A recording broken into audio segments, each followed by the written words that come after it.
Hello යාළුවනේ සාදරයෙන් පිළිගන්නවා අද වීඩියෝ එකට.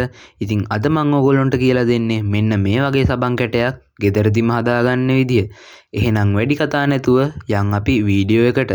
ඉතින් මේ වීඩියෝ එක හොඳයි කියලා හිතෙනවා නම් පහළ තියෙන ලයික් බටන් එකත් ඔබාගෙනම යන්න.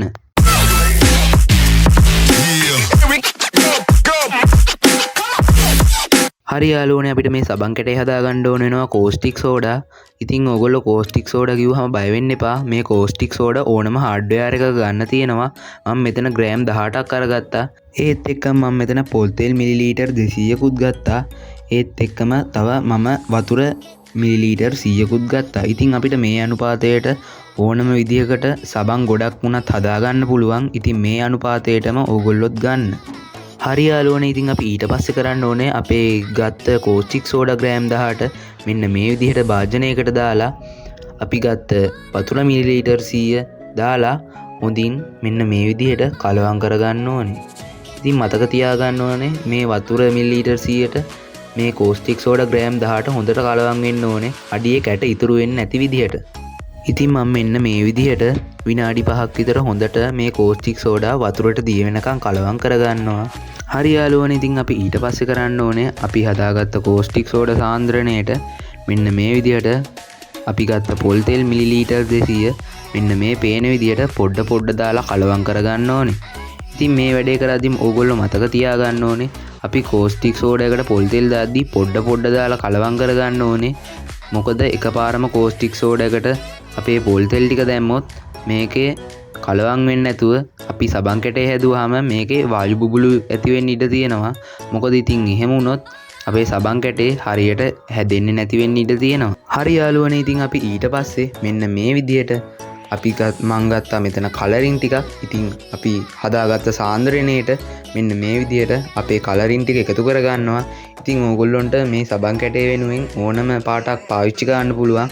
ඉතින් ඒත් එක්කම කියන්න ඕනේ ඕගොල්ලන්ට මේකට ඕනම සුවඳකාරකයක් එක් කරගන්නත් පුළුවන්. ඉතින් මට සුවඳකාරක හොයාගන්න නැති හින්දා මම මේකට දාන්නේ නැහැ. ඉතින් ඕගොල්ලොන්ට කැමති සුවඳකාරකයක් මේකට යොදා ගන්න. හරි යාළුවනේ ඉතින් මම මෙන්න මේ විදිහට ඊට පස්සේ අපේ කලරින් ටික දාලා හොඳට කලවම් කරගන්නවා. මොකද මේ කලරින් ටිකත් හොඳට කලවම් වෙන්න ඕනේ. නැත්තම් එක පැත්තක් සබන් කැටේ එක පාටක් වෙන්න පුළුවන්. අනිත් පැත්ත එක පාටක් වෙන්න පුළුවන්. ඒකින්ද මෙන්න මේ විදිහට හොඳින් කලවම් කරගන්න ඕනේ. හරි යාළුවනේ ඉතින් මේ සේරම වැඩ ඉවර කරගත්තට පස්සේ අපි සබන් කැටේ හදා ගන්න ඕන අච්චුවක් අරන් මෙන්න මේ විදිහට අපි හදාගත්ත සබන් මිශ්‍රණය මෙන්න මේ විදිහට එකතු කරගන්නවා.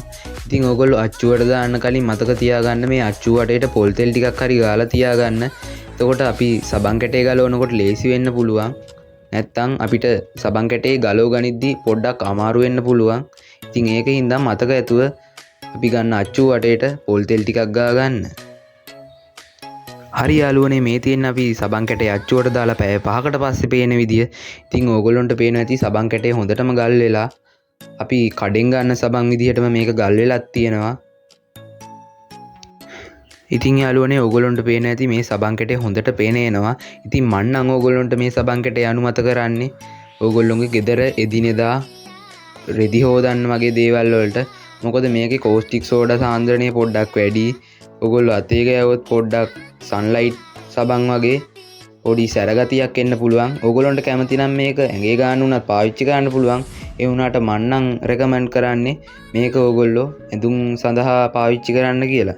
ඉතින් යාළුවනේ ඔයගොල්ලන්ට මේ වීඩියෝ එක හොඳයි කියලා හිතෙනවා නම් පහළ තියෙන ලයික් බටන් එකත් ප්‍රෙස් කරන්න අමතක කරන්න එපා. ඉතින් ඒත් එක්කම අපේ YouTube channel එක subscribe කරන්නත් අමතක වෙන්න එපා. එහෙනම් අදට ගිහින් එන්නම් අලුත් වීඩියෝ එකකින් හම්බෙමු.